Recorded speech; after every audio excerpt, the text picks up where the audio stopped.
안녕하세요, 여러분. 우리 내 평생에 가는 길 순탄하여 같이 찬양 드리면서 오늘 말씀 묵상 이어나가도록 하겠습니다. 내 평생에 가는 길 순탄하여 늘 잔잔한 강 같든지 큰 풍파로 무섭고 어렵든지 나의 영혼은 늘 편하다. 내 영혼 평안해. 내 영혼 평안해. 저마귀는 우리를 삼키려고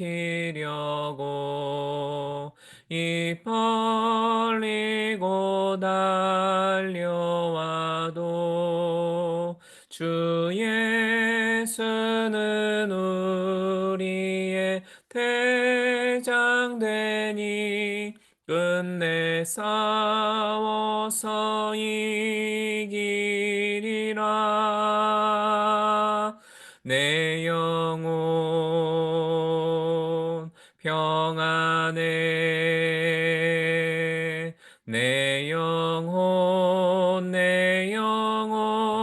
평안해.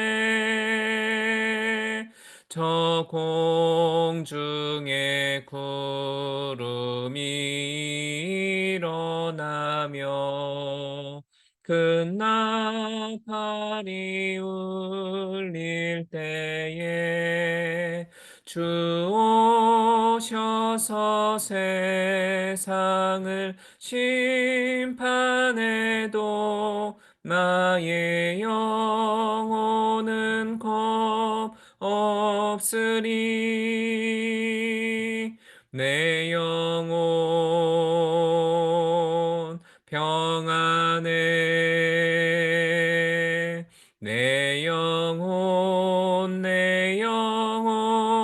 평안해. 아멘. 기도하겠습니다. 은혜로우신 하나님, 오늘도 하나님의 평강이 우리 심령 가운데 충만케 하시고 그 은혜로 말미암아 우리의 삶에 놀라운 은혜가 날마다 부어질 수 있도록 도와주시옵소서. 이 시간 말씀을 통하여 살아계신 하나님을 배웠기를 소망하오니 주의 성령께서 역사하여 주시고 주를 배우는 귀한 시간 되도록 도와주옵소서. 예수 그리스도의 이름으로 간구하며 기도드리옵나이다. 아멘. 자, 오늘 우리가 읽어야 할 성경의 분량은 고린도 후서 1장부터 7장까지죠. 그 가운데에서 제가 4장 7절부터 10절의 말씀을 준비해 보았습니다. 읽어드리도록 할게요. 고린도후서 4장 7절부터 10절입니다. 우리가 이 보배를 질그릇에 가졌으니 이는 능력의 힘이 큰 것이 하나님께 있고 우리에게 있지 아니함을 알게 하려 함이라. 우리가 사방으로 우겨쌈을 당하여도 쌓이지 아니하며 답답한 일을 당하여도 낙심하지 아니하며 핍박을 받아도 버림받지 아니하며 거꾸로 뜨림을 당하여도 망하지 아니하고 우리가 항상 예수 죽인 것을 몸에 짊어짐은 예수의 생명도 우리 몸에 나타나게 하려 함이라. 아멘. 우리가 이 세상을 살아가다 보면 다양한 이유들로 인해서 마음에 상처되는 일을 경험하게 됩니다. 이런저런 상처 안 받고 살 수 있다면 얼마나 좋겠습니까? 하지만 마음 상하는 일 없이 살 수 있는 사람은 세상에 아무도 없습니다. 왜냐하면 이 세상이라고 하는 곳은 나 혼자 사는 게 아니라 여러 인간들과 더불어 사는 곳이기 때문이죠. 그리고 더불어 사는 인간의 삶이라고 하는 건 상처투성이일 수밖에 없는 것입니다. 고대 로마의 사상가로 유명한 세네카라고 하는 사람이 있는데 그는 말하기를 중요한 건 내가 부당한 대접이나 모욕을 받았느냐가 아니라 어떻게 그 상처를 견뎌냈느냐다라고 그런 이야기를 했어요. 별의별 인간이 다 모인 이 땅에서 더불어 사는데 그들이 나에게 상처 주는 말들과 행동들 일일이 다 막아낼 수는 없는 게 당연하지 않겠습니까? 따라서 어떻게 하면 상처를 받지 않을 수 있을까라기보다는 상처받지 않으려고 몸부림치기보다는 상처를 견뎌낼 수 있는 힘을 키워가는 것이 훨씬 유익하다라는 말이지요. 운동하러 이제 체육관 같은 데 가보면 무거운 걸 들었다 놨다 하면서 근육을 단련시키는 운동하는 분들을 볼 수 있잖아요. 마찬가지로 작은 건 작은 상처대로, 큰 건 큰 상처대로 그 상처를 들어다 옮겨버릴 수 있는 마음의 근육을 키우는 것입니다. 그러면 상처를 받았을 때에 그것을 의연히 대처할 수 있는 힘을 준다는 것이죠. 그렇다면 구체적으로 어떻게 하면 상처를 견뎌낼 마음의 근육을 키울 수 있을까요?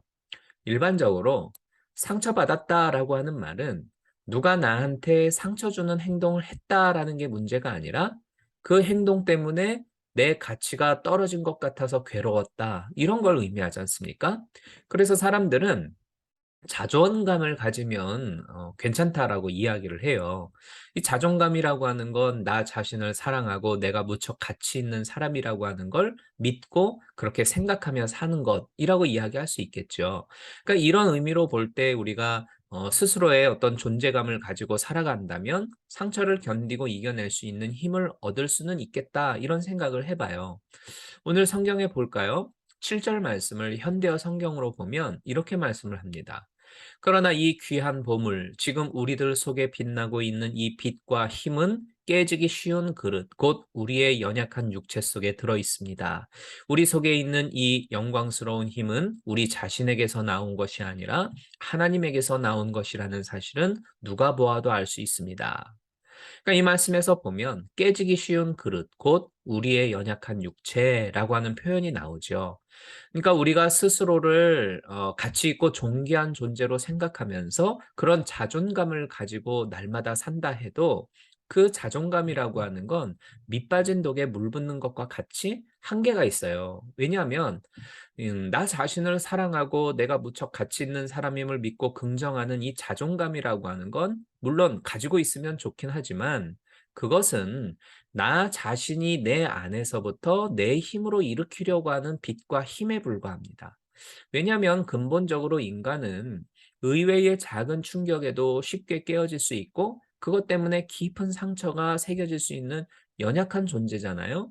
그래서 우리가 이러한 근본적인 연약함을 가지고 있다라는 사실을 잊어서는 안 됩니다. 그러니까 자존감을 가지고 산다 할지라도 결국은 연약하다라고 하는 그 근본 때문에 그 자존감도 곧 깨지기 마련이라는 것이죠. 내가 빛내는 내 스스로의 자존감이라고 하는 건 바로 그렇다는 거예요.